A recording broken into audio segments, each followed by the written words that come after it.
everyone. I'm Stephen Robinson, or the Play Typer guy, as my son calls me. I'm delighted today to have my friend Danny Horn from the Dark Shadows Everyday blog, which I adore, and the Superheroes Everyday um, podcast and blog. Uh, Mhm. Welcome, Danny. Oh, thank you, Stephen. It's so nice to see you again. I'm Yeah, and you have an exciting new project I'd like you to talk about before we go any okay, sure. Yeah, I'd love to. Right now, I'm working on the Fantastic Miss Piggy podcast. It's a history, an analysis, and a celebration of this unique pop culture phenomenon. It's going to be really great. It starts at the end of February uh, on the site toughpigs.com. It's going to be part of the Tough Pigs Muppet Fan podcast stream. Um, and it should be really brilliant. No, we're doing a lot of interesting deep readings. There's more history than you would imagine there was for Miss Piggy and her development, and also interviewing some designers and writers and folks who've worked with Miss Piggy, and it's going to be really tremendous. Thank you. I discovered your blog, Dark Shadows Every Day. I'm a Mhm. longtime fan of the show, and I discovered it.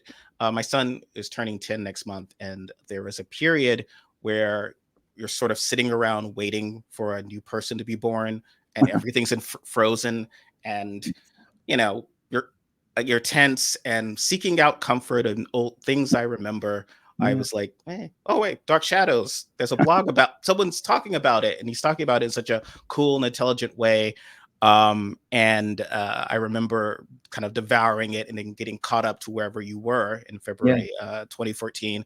Um, and something you wrote about, uh, because this blog was not just a mere episode guide or whatever. You really Mhm. got into narrative collisions, concepts of what makes good stories, what's compelling. But one thing you did very well was perhaps push back against the idea that this was a show that ever should be remade. Mhm. And we can kind of discuss that, but also sort of the larger sense of, and I want to present this to you as a question: why particularly people and fans among them want to remake the things they love. When we talk about studios Mhm. and movie studios, that makes sense. They are business people, they're risk averse. It's like someone paid money to see this before, they'll pay money to do it again. Go run with it. But you and I at home on our couches can just demand more new fun stuff. Like I already have this. Why do you think there's that desire to remake, almost like the movie Vertigo, to just remake the thing that has Right. died and gone away? Well, Dark Shadows is a very unique and interesting TV series. For folks who don't know, it's a 1960s vampire soap opera, which evolved from just a very kind of boring and tedious dark soap opera that wasn't going anywhere. And they decided to throw a vampire into the story. And all of a sudden, it exploded in popularity as soon as they started doing weird supernatural stuff. So after a while, there were ghosts on the show, and then it just expanded to like witches and Frankenstein monsters and werewolves. There was a year where the show was nothing but werewolves, which is insane. All done in this like half-hour afternoon soap opera form. It was utterly brilliant and strange. And the thing that was brilliant and strange about it uh, came from a real understanding of what the audience was responding to at the time. Mhm.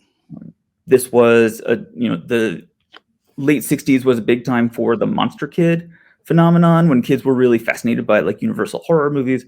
And when they basically like as they experimented and threw more elements into the show, they could see the audience really responding to it, and they could pivot towards the stuff that people liked and away from plot twists that people just didn't like. And they were really attuned to that. And so it ended up being just this bizarre, remarkable show. Uh, it's also very creaky and old and very much late 1960s, and made in the way that late 1960s daytime television was made, which is almost live, with weird things. Essentially, like they kept the camera rolling no matter what happened. And so there are mistakes on the show, and people forget their lines, or they drop things, or a special effect just goes completely wrong, and they just keep going with it. So that there's a real charm to that. Mhm. As a modern viewer, if you make allowances, and so And like, I'm someone in theater, so it's a theater person. That's what I love. So the point where when you are remaking or doing anything like Dark Shadows and taking away the theater, I'm like, well, don't take away the theater. I like the I like the theater aspect of it. And that's something that I think people like, no, we'll just do it with more money and not yes, always putting the money in the right place or making things like less intimate in a way because you're mhm, describing, it's like I like that there's only three characters here and so forth. So um but yeah, and there's been multiple attempts to remake this series specifically right, that seem to not get one that it was of its time, but in a way that's timeless, but mhm, of its time, but also as you're saying, it's a process. It's about like reacting to things that are occurring and not like specifically a story. It's not the Great Gatsby. There's a sense of right. it's like here's a And specific story and let's remake it. in fact, for Dark Shadows, the story, you would never write a story like that if you started from the beginning. It wouldn't make any sense. There are these insane twists and turns. Characters who you thought were important at the beginning just kind of like fade out and get replaced by what looks like ancillary characters coming in who then just take over the show for a while. Yeah, and so, but people really love it. It's a great show. It's got really interesting, fun stories as long as you've got your head in the right place to say I'm going to enjoy late '60s daytime television. Um, and so the thing that fans want, basically, there's two things that fans want to talk about. Actually, I'll say three. When fans of anything get together, uh, it's not as good as number one is it's not as good as it used to be. You have to discuss that. Number two, where can I buy whatever there is to buy? And number three, how do we get more people to be fans of this? Mm. Fans are always evangelizers. I love this story. I love this crazy show. I want other people to love it too. And Dark Shadows fans know that like people aren't going to make that adjustment.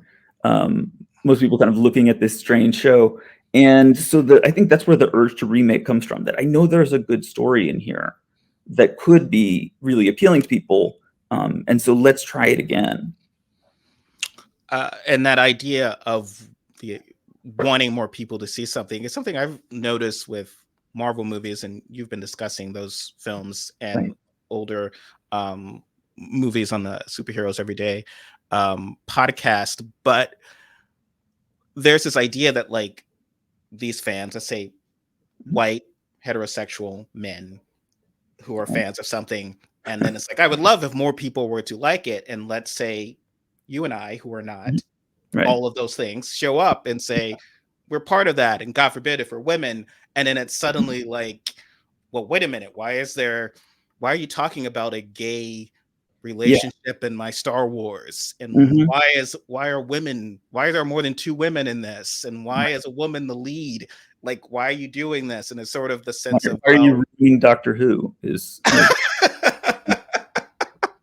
like getting exactly. like um black people in it and gay and trans people in it. You are ruining. and so fans can be particularly stodgy about these things. I always loved how uh, again, in the early days of the internet, when I Mhm. discovered uh, Dark Shadow on Sci-Fi, you've written about the ritual of Dark Shadows. Yes. We can discuss that a bit, and part of that ritual for me was discovering it on the Sci-Fi series and seeing, which turned out to be the case for everyone, seeing Mhm. sort of the last 3 years for the first time since it had Nice. aired. Yeah. And I would go online, like early days of the internet, so like the Google News sites, and you notice a couple things. One, n- never dare mention that any characters were or actors were gay, or Hmm. that there were any queer coding in storyline. Like, no mention of this,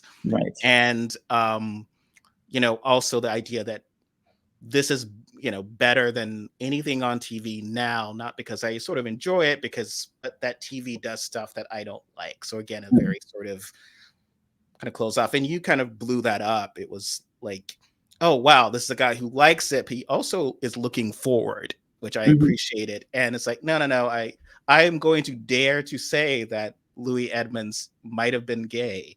Like, not things that are controversial, but definitely, obviously, Was. I mean, in the lead. Barnabas absolutely was gay. Um, yeah, that was. I actually see Dark Shadows fans, for the most part, being welcoming of that stuff, because the show is so strange, and because Yes. in order to be a Dark Shadows fan, you have to be a strange kind of person. Mhm. I've actually, like, as a gay writer who wrote quite a bit about kind of my personal taste in dudes on the blog, as they're introducing hot guys. I never received any kind of pushback about that. Yeah, The which only is pushback great. was when I talked about Jonathan Frid being gay. Um, No, he as I mentioned to a mutual friend of ours from the yeah, blog, I said that there was this weird thing where people would prefer that a queer actor had just never met the right person, so essentially died alone right. Yes. in their home with their Experience. saw their Yeah. mother once a week. That was Yeah. preferable to just actually being gay. Saying he was gay and yeah, had a normal life. But the sort of sexuality of things, Mhm. I think that's just also relevant in the sense of how, again, when you are remaking something. So if it's frozen in place, Mhm. like we just, it can't be at all different, or can't. Right. I mean, even when there was a remake on the WB, and Mhm. you documented this like almost, it was 20 years ago, how well this is what WB shows were like. Mhm. And there was a sense of most Arch House fans wanted it, including Dan Curtis, wanted to be nothing like an actual WB show, which is about appealing to a certain Yeah. audience. And it's like this. So the result is this weird paint by numbers effect Kind of. that Yeah. is not particularly appealing. Um, do you think also, and you touched upon this with the review, which people should read, of the 2004 pilot, which, to quote Colin Firth and Bridget Jones, I think was the worst of the three, and then the 1991 uh, TV series, which was sort of Dark Shadows without humor Yeah. or There was anything a interesting. they did that actually was on prime time, for one short season, I believe 13 episodes. Uh, Mhm. yeah, and tried to turn the show into what at the time was sort of the current 1990s primetime soap looked like. With not that much success. But those shows were funny. Like J.R. Ewing is very funny. Like there's a Yeah, wink in his eye, absolutely. and Yeah, no, you're right about that. That no character had a real sense of humor. um, 1991 show. this is again, there's always that mix with superheroes as well, because there's Mhm. this, ever since the Batman TV show, the Adam West TV show, and I think among fans, and this goes back to your evangelizing comment, the sense of more people appreciate this, but it has to be serious. The reason I got beat up as a kid and or called Right. names, and that no one liked because it was not serious. So the more serious and dreary, and maybe it's always nighttime, my Mhm. superhero thing is, the more important it is. If no one cracks a joke, everyone will like it, and thus like me, which is just Right. very strange, because those things, what we really liked about them, I mean, Superman comics at their peak Mhm. were situation comedies Right. practically, or screwball comedies. You'd written very well about how the first Donner film was Mhm. very much, they got Yeah. the classic screwball comedy elements of the Lois and Clark relationship. And Dark Shadows is such a funny show. And Yeah. I think camp, for reasons that I dare say are rooted in homophobia, camp is often rejected. It's like, oh, Mhm. it's used as a derisive term. So this can't be campy. Whereas it's like, well, humor is a good thing. Right. Human beings are funny. Um, One example, and I will try to explain to folks who've never seen the show because you're almost talking like a different uh, alien world, perhaps. But one of the more famous or known Dark Shadows plot lines, Barnabas is kind of cure himself of his vampire problem. The experiment backfires. He becomes an old man, and he and Dr. Julia Hoffman, who played by the great Grayson Hall, who we adore, we'll definitely sing her praises, are arguing. And at the door is Mhm. the young woman, Victoria Winters, is standing at the door. The woman he loves at the door. He can't let her see at this in this state. The Mhm. whole game will be blown away. So then he sort of hides behind a chair.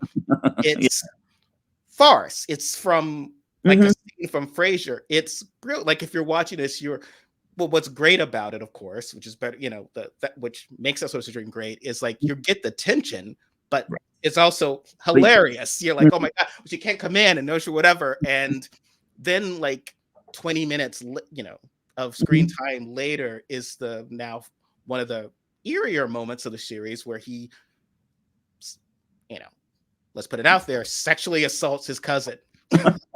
So that is, Sexually to assault me, Dark Shadows and a in the core is like you metaphorical. have that moment Yeah.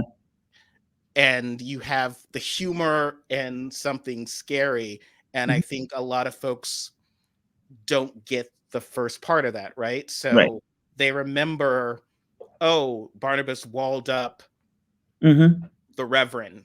Right. So that's important. But then the moment where Barnabas leaves a dead sex worker as a gag gift Right. to torment the guy, and you'd written about this, like, we're not trying, look, Mhm. violence against women is terrible. But my God, this is a farcical, like this Right. guy. And you discussed about how the reason that works is this, like, important people in those ridiculous situations. And, Mhm. this goes back to classic theater. We love that. And that's something that, I think Dark Shadows did very well. And that was one of the things that we sort of liked about the show. And I think that goes to sort of, I think if I had a thesis statement about this, is sort of that often what you really like about something, it's not sort of that specific thing, but Mhm. sort of how the story was told or the way they think things. So I loved the weird, bizarre humor of Dark Shadows. So I'm going to be inclined to like something that is weird. Mhm. It's why I liked, say, Buffy or Angel.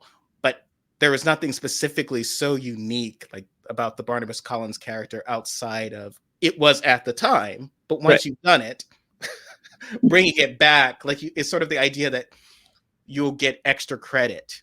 for 30 years later. Well, now it's a show with a vampire on it. It's like, okay, Right.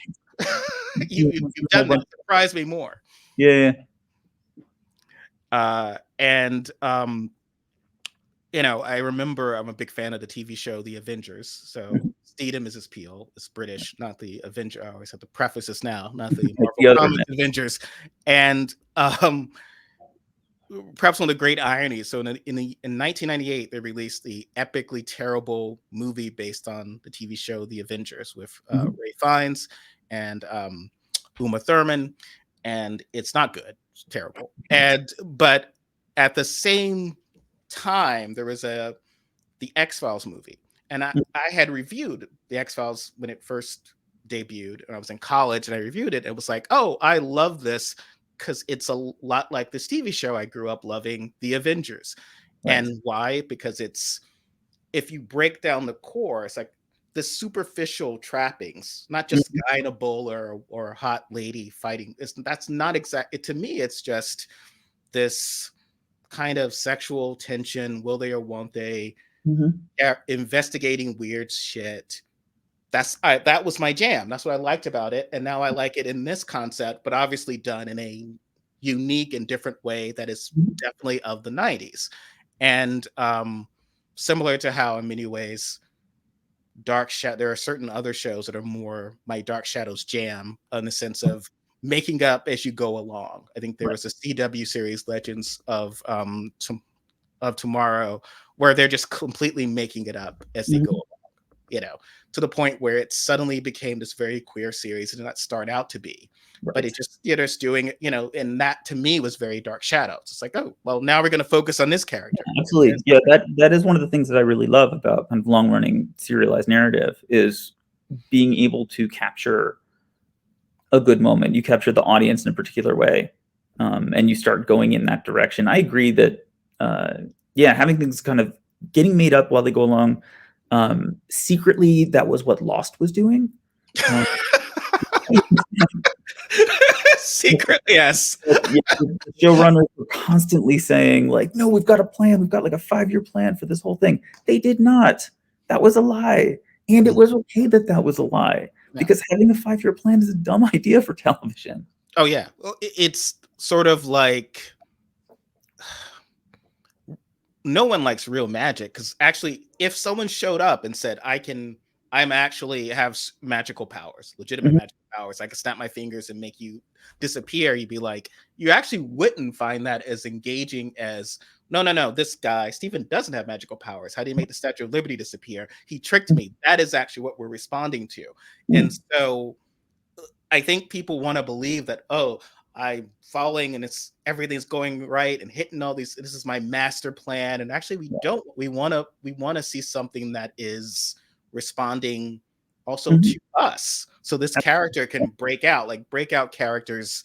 If you're slavishly following a script, to the point where I remember folks were saying about the 91 series is like of Dark Shadows. It's like, okay, well, if they'd gotten to season 3, then they'd bring in Quentin.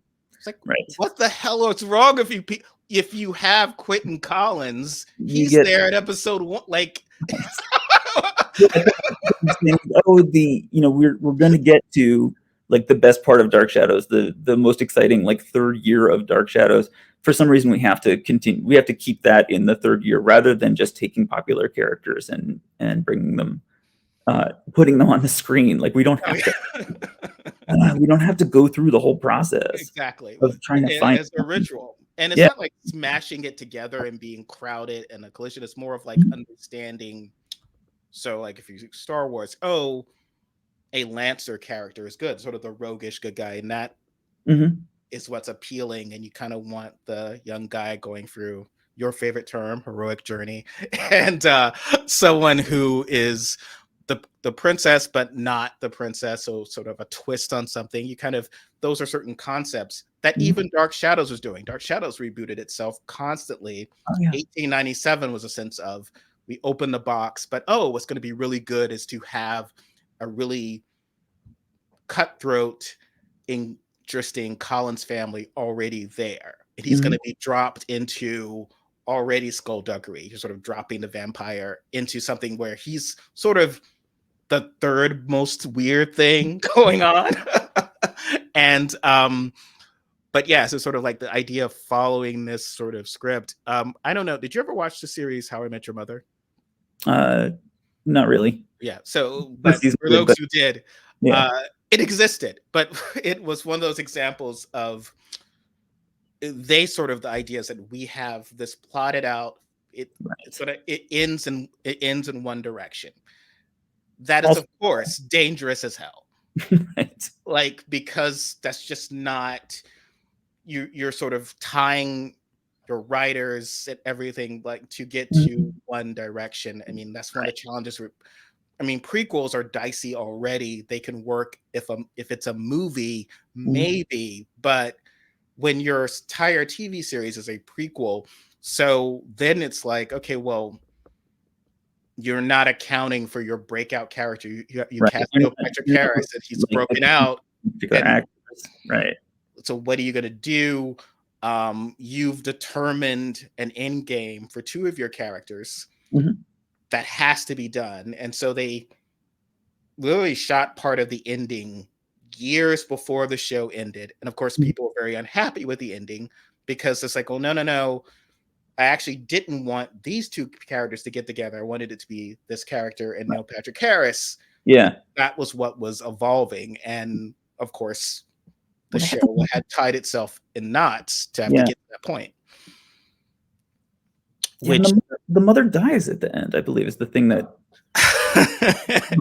It is I'm she gonna spoil this like 9-season well, old that was a very controversial ending Mhm. because His I had called that she was dead because either she's dead or the guy narrating it is a jerk because I would not sit down like his his wife is never present when he's talking about Mhm. how he Right, met. So and that he's telling 9 seasons of a television show to his children. yeah, she's never coming in and correct. Well, yes, you have to forgive that. She's never coming in and correcting him or doing. It's not like a fun. They didn't cast two people, right? Two older versions, so you're not necessarily giving Right. away who she is and having them tell the story, which would have been Mhm. interesting. Um, but they actually made it worse because their end game was it for it to be the character Ted and the character Robin.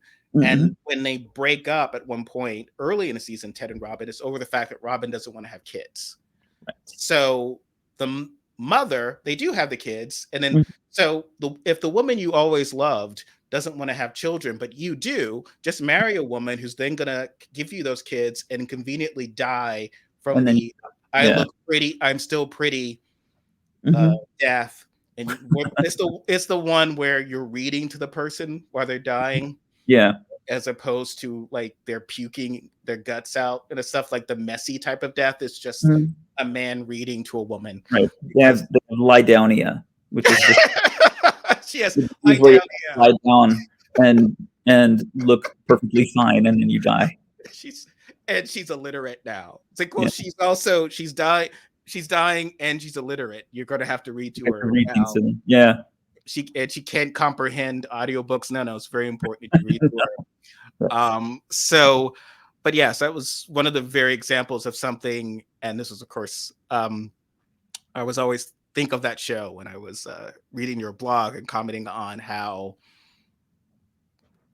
making a TV series is there's a great line of yours to someone. It is one of my favorite examples of shade because someone's explaining very enthusiastically Mhm.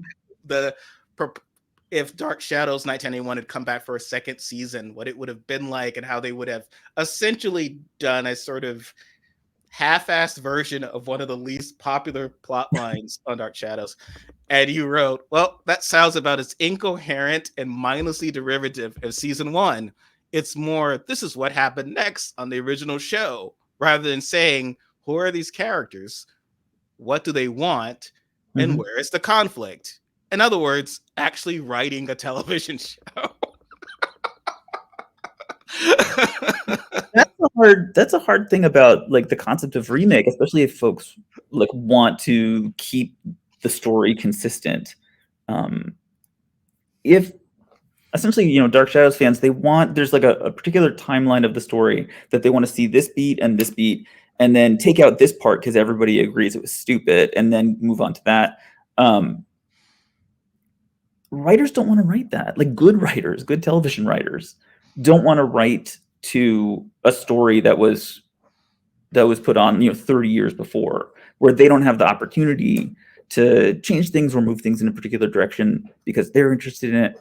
um, so what you end up with is bad television writers doing being responsible for the remake, and that has been true for every remake they've tried to make of Dark Shadows.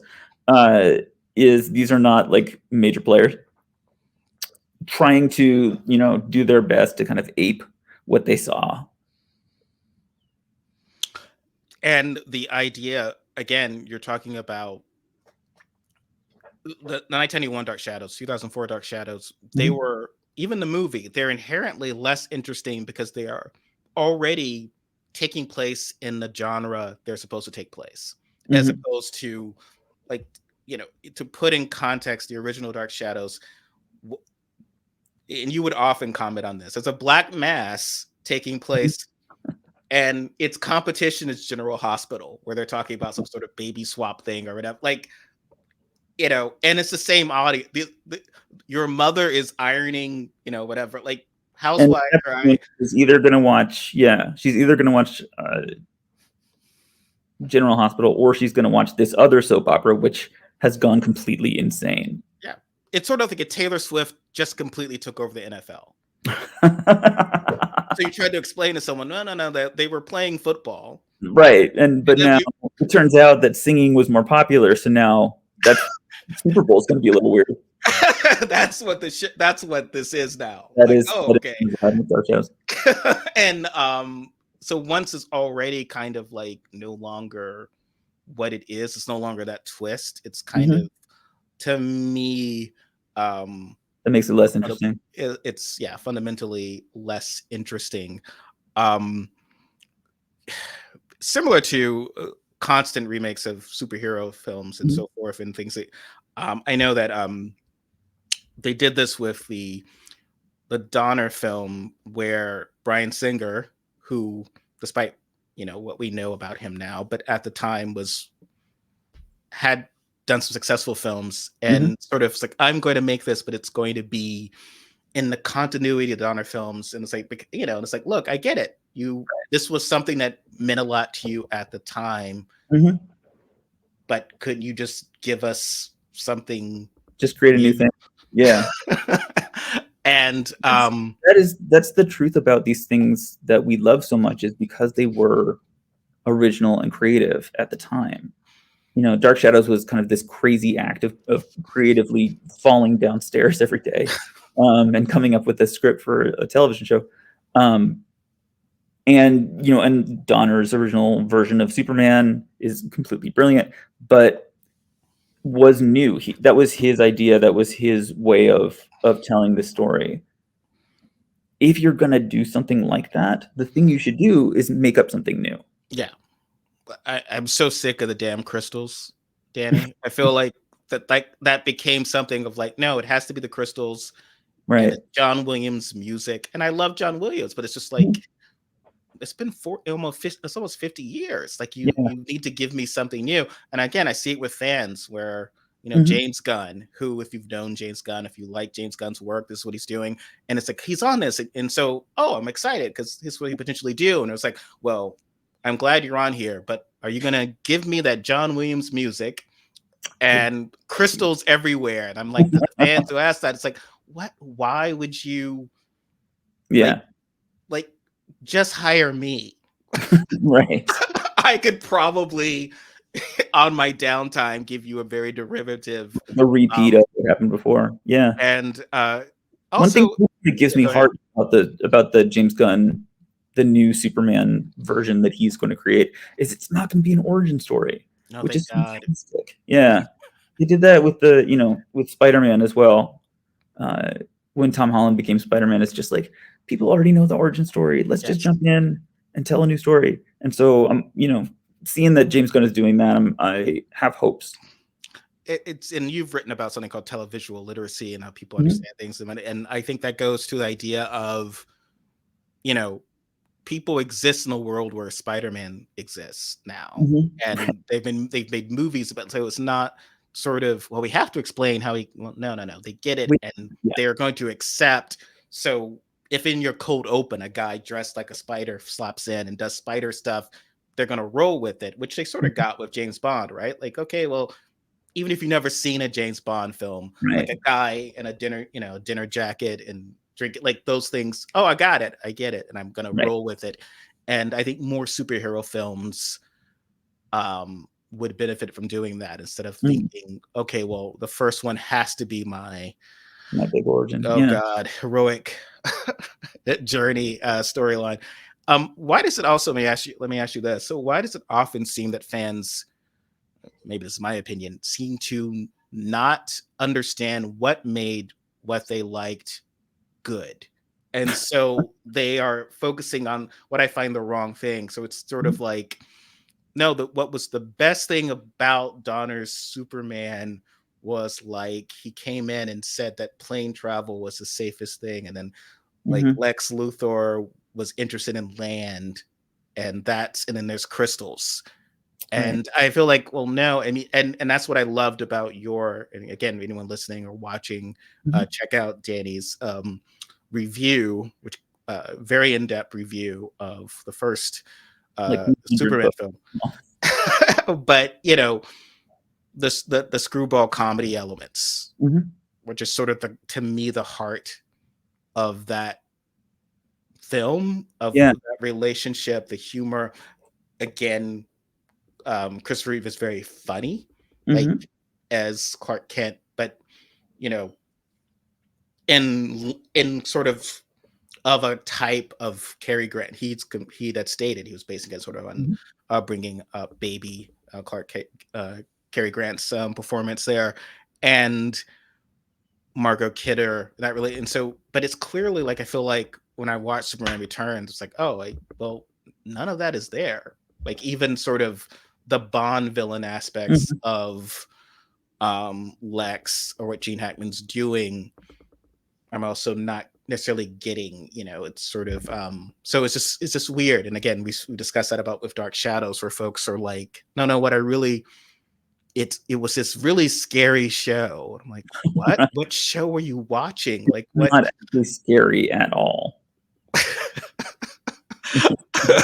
You would so I should not take pleasure from someone's a very nice man's torment, Hmm. but your slow mental breakdown from watching the 1991 series Yeah. is just hilarious, because you're just often you would just screen cap something, specifically Ben Cross as Barnabas Collins Hmm. snarling or doing Looking up. stuff and just up the nose, and you had not, like, you're asking, it felt like cries for help repeatedly of like, if like you're sort of like, just help me, oh, understand why they are making some of these choices, Hmm. and no one could answer.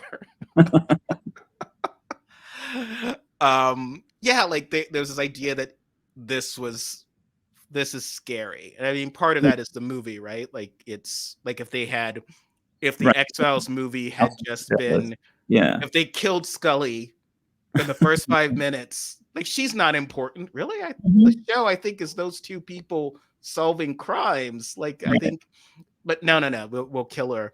Kill her and move That on. was why don't people appreciate? So I feel like, can you tell us about the great Grayson Hall as Dr. Julia Hoffman, and how it feels as if often these remakes have not appreciated such a vital element of the Mhm. series? Sure. On Dark Shadows, Dr. Julie Hoffman was a character who came in and was just one of those surprise breakout characters. A doctor who figured out that Barnabas is a vampire and in the middle of that fell in love with him and now is devoted to helping, like trying to cure his vampirism. Um, Grayson Hall was an incredible eccentric, like a weird actress, a weird stage actress from New York. And the thing that was really grabby about her, basically, when you're introducing a character like Julia, there's basically 3 steps that you have to take to make the audience accept and like that character. You have to make a joke, you have to make a friend, and you have to make something happen as a plot point that moves the story forward. So making a joke is, as you were saying before, like having a sense of humor is really important in this process. Not because everything needs to be a comedy, but just as a sign that the character understands that it is their job to entertain you. They have to meet us halfway on that, and making a joke is a way of doing that. Making a friend means they're not just an intruder coming in, that somebody on the show accepts them and is essentially kind of willing to vouch for them by becoming friends with them, and then they have to move the story. And that was the thing initially that Julia brought to the show. Was the story was kind of running out of steam. Like they were probably going to catch the vampire and kill him, and then that's the end of the story. And having Julia come in with the idea of, no, I'm going to cure him, made kind of allowed them to spin out the story some more. And over time, because people reacted to her, and especially kind of the story productiveness of having her as such a smart character, Mhm. um, that she was allowed to kind of take over the series in some ways. And she was I mean, you gave Barnabas a friend because they were Right. sparring in a way, sort of, in, again, classic TV and film way, of the way they connected in Mhm. ways that he didn't with his sort of manservant Willie, which is sort of a Right. wholly antagonistic relationship. And no, I mean, and again, I think people think of that as a fait complete, that Julia comes on and she's curious in this and this and this and this, without the idea of like, well, no, this happens because of that actor. So if you remake Right. something and I don't like this actor, I don't care, that I'm kind of why, and you're just, and all you can do is tell me, well, that's because that character was in the original. And the reason, I mean, if Dr. Woodard had been a compelling and charming and brilliant actor when they Mhm. recast, Right. or if the Mitchell Ryan, who was on Dharma and Greg, was originally on Dark Shadows, Mhm. and he had left for some personal issues, and if he'd been replaced by a more compelling actor, the series could be entirely different. It could be Mhm. suddenly their show, and it goes back to being um, a sort of boring soap opera again. So all of this is about what you had also talked about, the sort of boring period when it wasn't really Dark Shadows. And what I really loved, because again, you resisted defiantly so. I still want to give you credit for talking about stuff that I think worked maybe at the time, but at the, was not something a lot of people were talking about in Dark Shadows Mhm. fandom, but also saying, I'm not watching that shit. I'm not watching those first two. I have a life You and like this is not those. relevant. I'm not watching the pre-Barnabas. But what about the stuff that's almost good? Like, no, I'm not. No, I'm starting with this. And I remember, as part of that ritual, Mhm. uh, I remember the Sci-Fi Channel. I was very excited because my mother, who was originally a fan of Dark Shadows, introduced me to the series in 1988. You've documented how there was like you know, airing these is thousands of episodes of TV. Right. So the first season, or not season, but the first year, I remember was in syndication. Then it Mhm. just vanished, Right. and it was sort of like, where is this episodes? And then they started being released on home video, which of course most expensive prospect possible at that Mhm. time. And then the Sci-Fi Channel in 1992 was like, okay, we're going to show Dark Shadows. And Right. young me, I'm very excited. Whatever, we're going to start from the beginning. It's like, Yeah. what? But a whole year, and like that to Yeah. me is like a sentence. It's like, well, I'm like, because now a year is probably past what we're talking. I'm almost 50, right? Like years go like this, but you're like 18. It's like, what? Like, no. It'll be almost 6 months because we're doing two. And it's like, Right. why would I sit through this, to the point where the ratings are terrible, because it's like, you're the Sci-Fi Channel. This is not You're in yeah, any way it's not connected to whatever you're trying to do. But it's no. it's not yeah. We There's have to go through this. A show that was sort of similar, that came on after a year after the 1991 Dark Shadows, was Melrose Place, which is sort of the Mhm. Dark Shadows of its day, where was Yes. like, this is this normal show, and it just Yeah. explodes. It goes to the Mhm. crazy stuff. The Michael Mancini character, who was just like originally the guy, the older guy, like manage, that the young people would have to, can Yeah. I be late on my rent? No, not, this is the real world. You can't be late on your rent. And he turned to the camera and warned. It's supposed to be the mature Mhm. 90210. And again, I remember a network at the peak of the show's popularity. They said, okay, we're going to show Melrose Place reruns. And we all sat down, and it's like, and they started with that first season before Yeah. Heather Locklear, before it Right. got interesting. And of course, the ratings tanked, Mhm. and we actually didn't get to the good stuff, because like, well, no one just start. No one Start get. at the point where the breakout character first appears, and everybody actually cares about it and wants to watch the show. Yeah. Almost a sort of a fanish demand that happens, because Mhm. like back in the day, they wouldn't even show. It took like until Nick at Night that I remember seeing like the black and white season of I Dream of Jeannie, or the black and white Right. season of Bewitched, because they were sort of like, no, we no one's gonna watch. People have color TV. They paid a lot for their color TVs, That's so. right. Nobody wants to watch my show anymore. um but yeah, this is it's such a strange aspect. I mean, back to Grayson Hall, who was wonderful, played many different characters. One of my favorites of hers, perhaps Mhm. I would dare say next to Julia, my favorite, is Magda.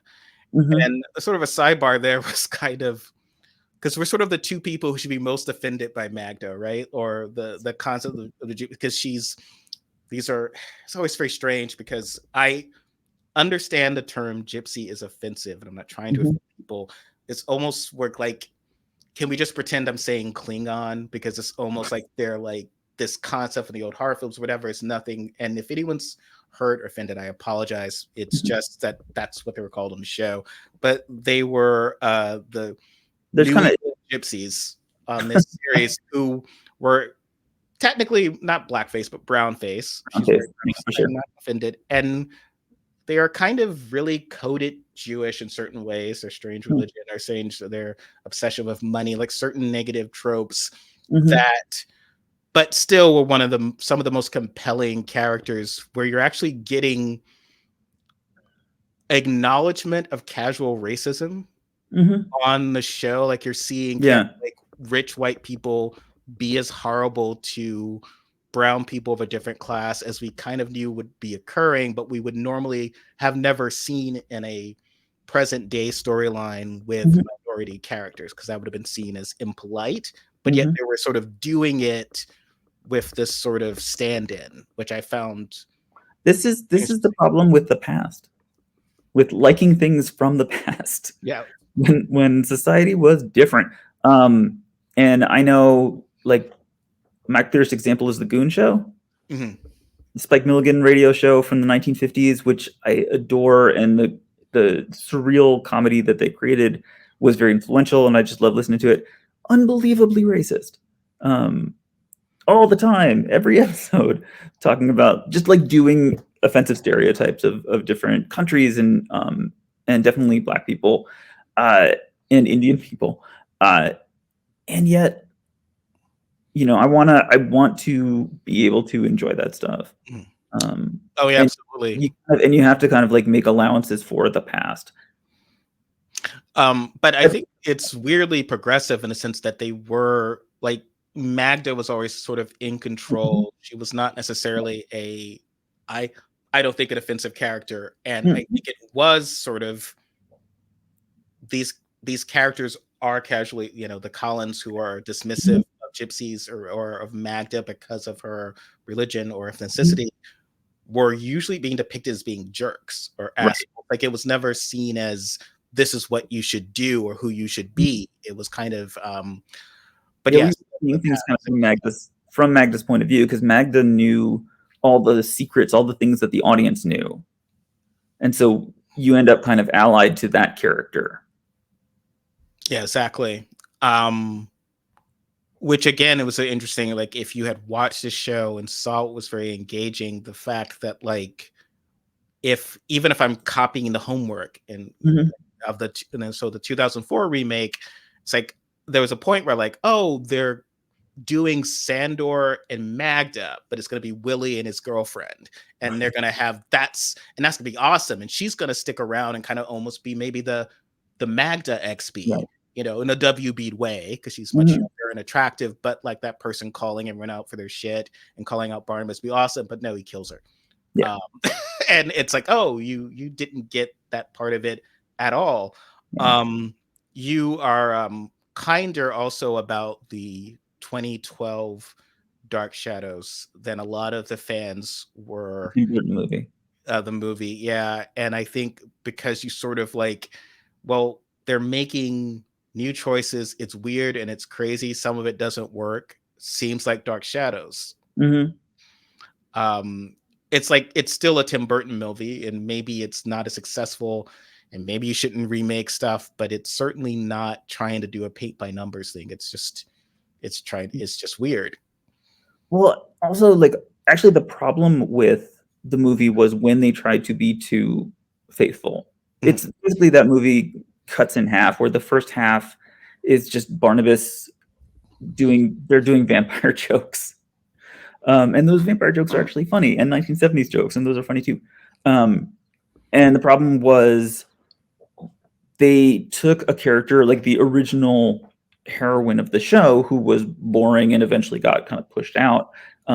They made the decision to still have her be important, but then in this story that evolved on Dark Shadows, Vicky she didn't have anything to do. Other things happened around her.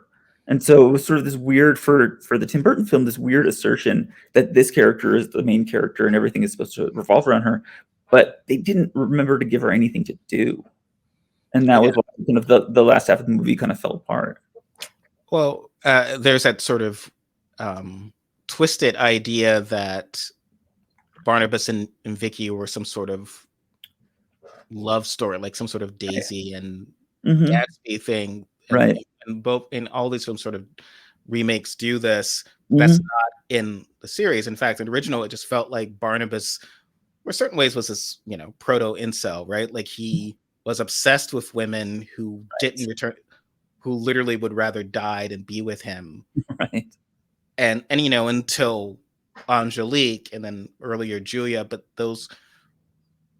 like the actual person I think is the important relationship Mm-hmm. was never that interested in him, and sort of very much thought he was just like a nicer guy who just my friend and always telling everyone no, he's just my friend, he's harmless, whereas he is actually not. He Mm-hmm. sort of, they were always sort of, she'd be the one after this, the gun massacre, being like, well, he seemed like such a nice guy. It's like, oh, Right. you didn't get any of these signs, like he's Yeah. never appearing during the daytime and stuff like that. So um but I would ask you, I have the time, is obviously you're very much in the world of the Muppets. The Muppets Mm-hmm. is something I very much love. There's been an argument there that this is a show that essentially can't be remade from its golden Yeah. era period. What is your thought on that? Yeah, the Muppet Show is another crazy lightning in a bottle, like Dark Shadows, burned very brightly, but I don't know if it can be redone.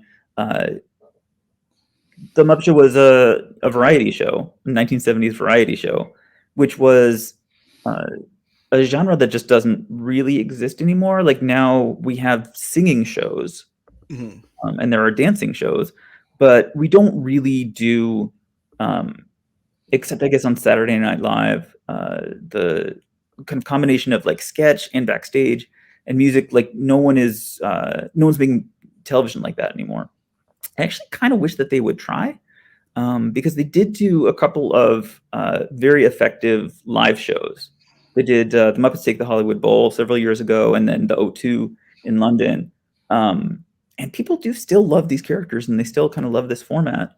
Um, but I think producers are afraid now that on modern TV, people just aren't interested in that genre anymore. Yeah. Well, yeah, and I mean they've tried with certain movie adaptations, and they've Mhm. done certain TV shows, and they haven't quite. But it always seems as if the idea that this worked once, Right. that tends to be a driving factor of certain things. It's like this worked Mhm. once, like maybe How do it we should work again, right? yeah, how do we recapture that feeling? Um, That feeling of this was a special kind of creativity happening in a particular place and time.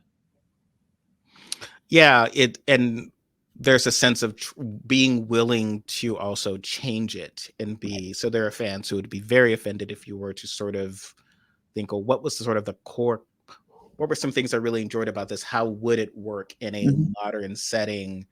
Some Right. folks was like, well, no, it needs to be exactly like what it had been. And Right. then that usually is sort of a recipe for a disaster, mostly because, as you said, you perhaps don't attract good Good writer. quality writers, because it's like, Right. well, no, I want to, I mean, I'm someone who's adapted, obviously books to the stage, Mhm. but in that context, this feels you're sort of trying to solve a lot of problems that come up. It's sort of a interesting exercise. It's like, how do I take this book Right.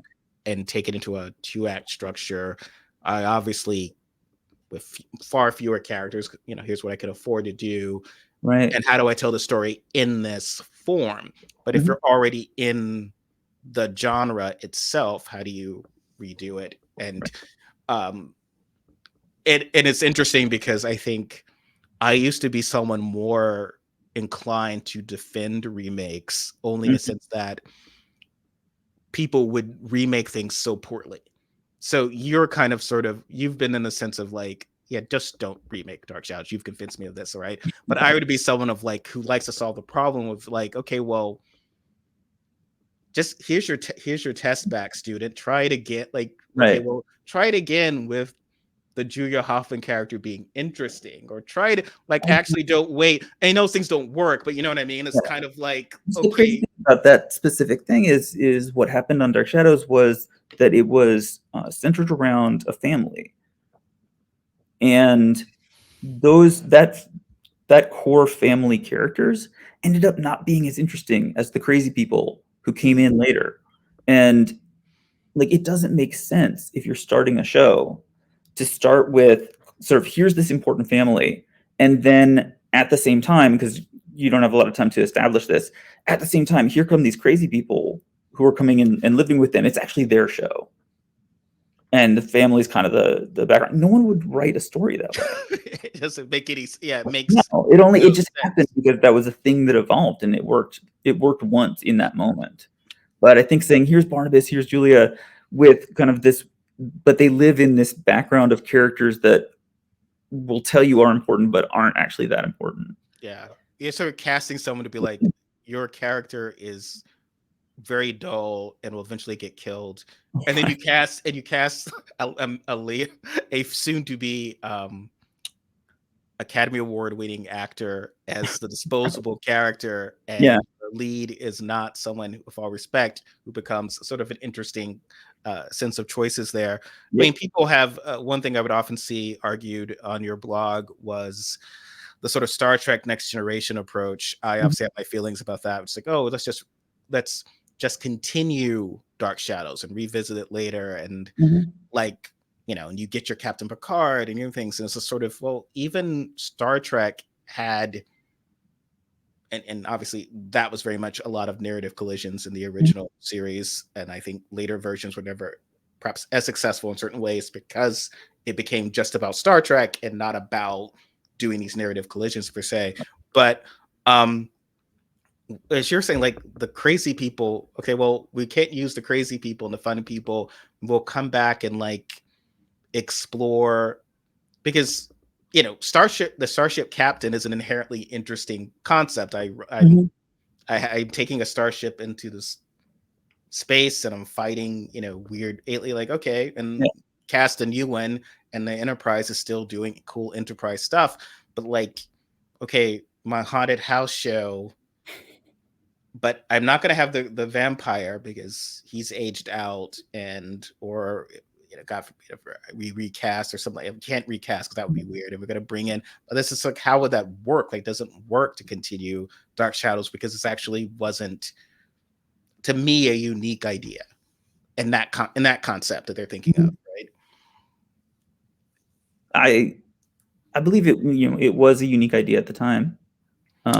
Yeah, well, as you're saying, I think the process is unique and everything they're doing is unique and they're breaking ground, and it's one of the most innovative shows. I mean, people talk about the production values. I mean, again, and you broke this down. There's General Hospital would do like, or All Right, you're doing like two camera angle, and then here's what Dark They Shadows just is are talking doing. to each other, and meanwhile, Dark Shadows was going insane, and including special effects, and including way different camera moves, Oh yeah, and characters disappearing and reappearing. in ways that would be, I would connect. I mean, their story arcs Mhm. almost feel like are more modern in certain ways than now. It's like, oh well, here's a season of Star Trek. It's like, well, Right. okay, who's the big bad, and who and how, what's the cliffhanger ending? It's like they didn't do Mhm. that then. You just can watch them in any order. Right. Whereas Dark Shadows is more likely for a young person now watching. It's like, oh no, here's this is Mhm. the villain, this is the big bad of this arc, and it's going to end with somewhat of a cliffhanger, and then they leap Mhm. off something else is pretty modern. So all that's cool. I guess what I mean when it's not unique is, I guess examples, this is someone once went to Marvel. Marvel was publishing a comic book called Werewolf by Night, and they were Mhm. like, we want to do a Werewolf by Night movie, we want to buy the rights to this. And the person was sort of, it's like, is this Candid Camera? Like, okay, well, it's just a werewolf. Like, I can't, like, thank you, but it's just a werewolf. It's like, Right. no, we want to buy. It's not even that successful of a book. Like, we just canceled it. Like, we didn't put that much thought into it. The lead's name is Jack Russell. Right. Like, but Why is that the thing that you want to keep? Yeah. it's like, that's the intellectual property we could give you, is the Right. name Jack Russell. Yeah. And I think there's this sort of idea of like, okay, well, once certain things are sort of out of the bag, and so once you sort of, oh, a vampire who doesn't kind of want to be a vampire, and Mhm. kind of how that was unique. Once you do that, then you have it's like, oh, I want to do a pilot of on WB of a guy who's a vampire but not a bad vampire, Right. like right after a 5-year run of Mm-hmm. the TV show Angel about a vampire, which Right. itself Exactly. was more of that period and Mhm. was very Dark Shadows like, in that they were like, okay, well, this isn't working. We're going to do this, and this character isn't working, and that sort of thing. So it's sort of not like no one's buying. Okay, well, Klingons, and they're very logical, and Right. Vulcans are very logical, and Klingons are this, and there's this. I'm going to buy this Mm. this group of toys. It was sort of like, well, here's a werewolf and a vampire, and Right. okay, well, most of this stuff you can have. It's sort of Mhm. what we did with it that was nuts, and if you're Right. without that, like, oh well, maybe we can do because the idea of a werewolf being cured Mm-hmm. by a Dorian Gray portrait Yeah. is nuts and wonderful, but that's the sort of wonderful creativity and, as you said, narrative collision that you That do happens when you're when sort you've of got, yeah, when you've got people under the gun. They have to do something. They have to move the story along somehow. They got half an hour to fill 5 days a week forever. Yeah. I mean, I Yeah. felt like that is something that came up. If I ask you about this, because again, it's superheroes. There was the actor Jonathan Majors recently parted ways at Marvel. He was Yes. convicted of a serious crime, and at the time, I recall folks being like, it's like, well, I think you're focusing on the wrong things. But it's like, oh, what does this mean about this cool, because this is Mhm. a plot line and outline, as if there was this map we have to do. Where we're going to end with, he was playing a character called Kang, a Marvel Mhm. Comics villain, and they're going to do Kang Dynasty, and it's like, I guess Suits came out and did a presentation, said but like, why are we? One, we should be beholden to that because he's a bad guy or whatever. But like, you reviewed the movie where this character is, revealed in his like Mhm. first appearance as a major villain, and he's And they not say it's that bad. impressive. It was a terrible movie. Yeah. So it's like, well, of the Marvel movies that came out, Mhm. whatever you might have thought of certain of the success of Doctor Strange or Wakanda Forever, or then this film, and then the Guardians of the Galaxy, all of them I felt had more interesting villains Mhm. than this one. So it feels like, okay, well, just choose any one of those and Right. move on. But Yeah. it felt like, again, it was like that this sort of court edict. Like, you have to get to Yeah. this point. Like, And well, we have why? this like 5-year plan. I mean, this is why you don't make 5-year plans. Like, so, Danny, is it crazy for me to just say, look, just write good movies, put them out, and Mhm. then let's invite the guy back if he's good, and Right. like whatever. Instead of, I mean, part of that sort of classic Hollywood system, right, of having folks on contract for a while, but they're sort of like on contract as utility players, right? And so then you Right. could kind of, this guy works. He's gonna come back, as opposed to, let me bring in the guy and he's our 5-year plan, and everybody's gonna, you Right.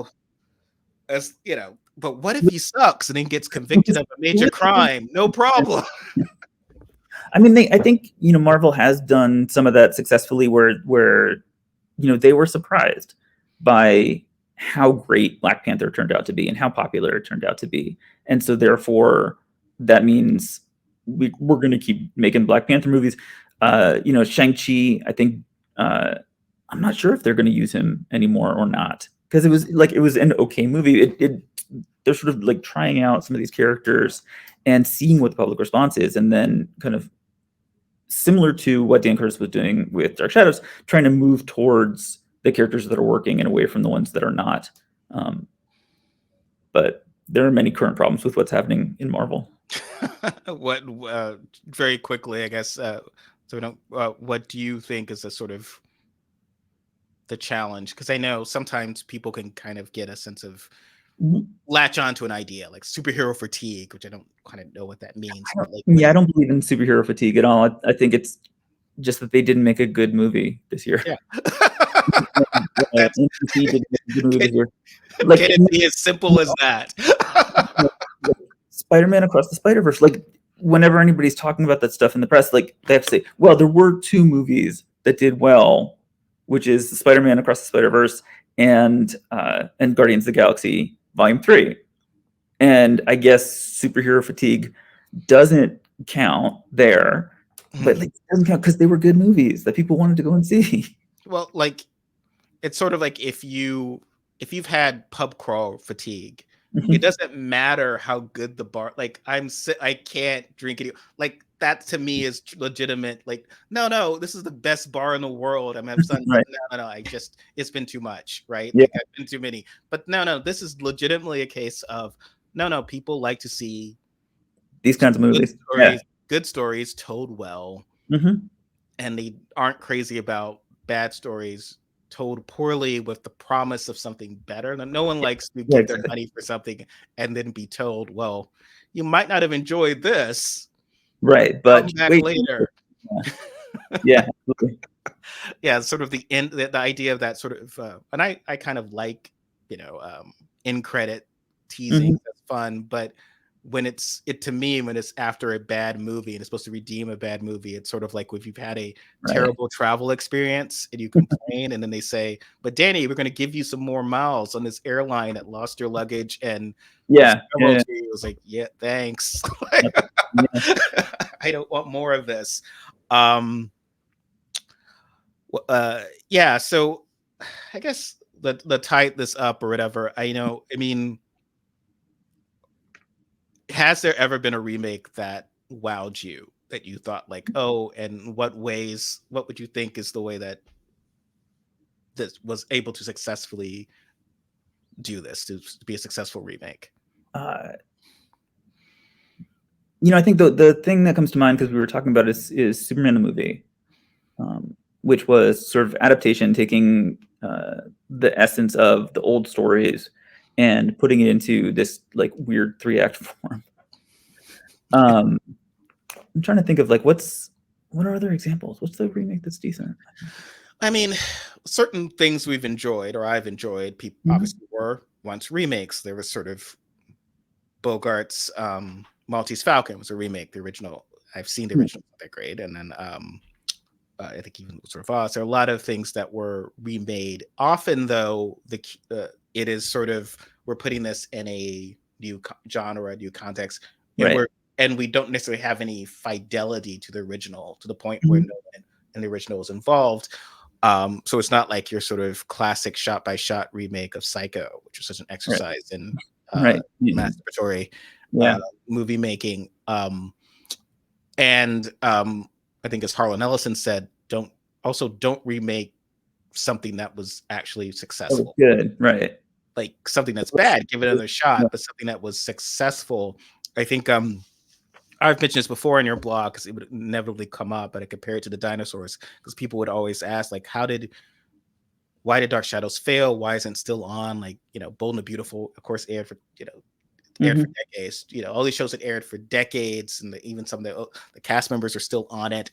And it's like, well, also maybe you should ask why Dark Shadows was successful as it was. There's 1,000 episodes of this thing, of the good ones, not the stuff I'm never going to watch, but the thousands of episodes of this that aired, this crazy vampire show. And so to me, it's like, I would love to do something this creative and this crazy. Maybe it lasts 4 years and I get burned out. I can't do it anymore, but I did it and it was new.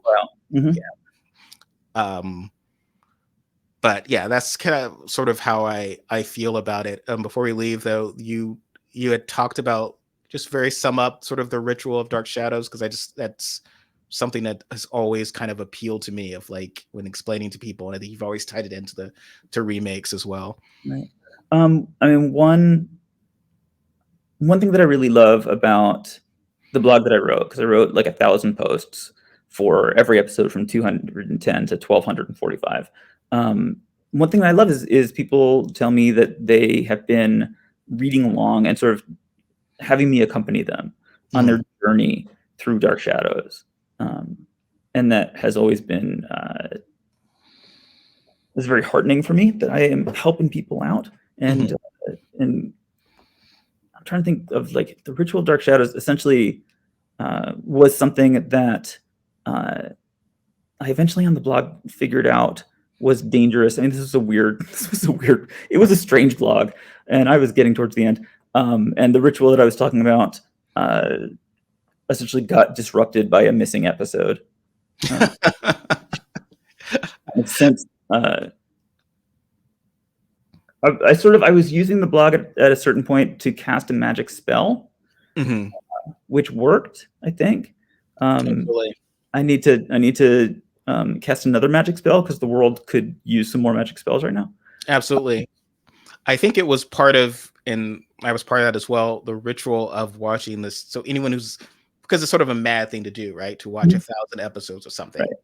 I mean, even people who binge most things, or especially something that's sort of a concept of a story. I'm sure I've watched 1,000 episodes of Property Brothers, but it's not an ongoing, right, thing. And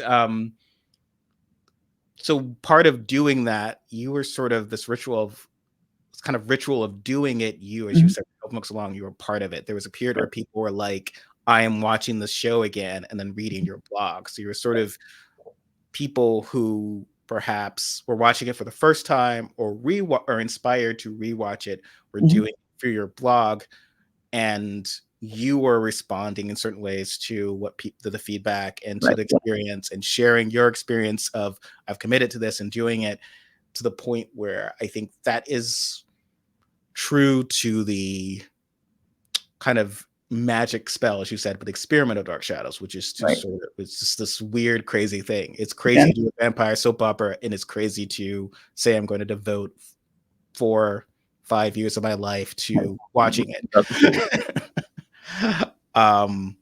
But thank you so much, Danny, for kind of helping me walk through ideas of why people want remakes, or want to remake the crazy things they love. And where can folks find you? Dark Shadows Every Day, if you want to read that, is easy to find at darkshadowseveryday.com.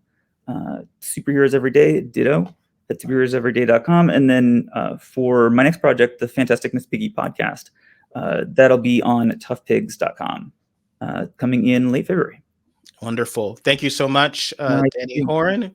And thanks everyone for listening. We'll check you out next time. Like, share, subscribe. Bye-bye.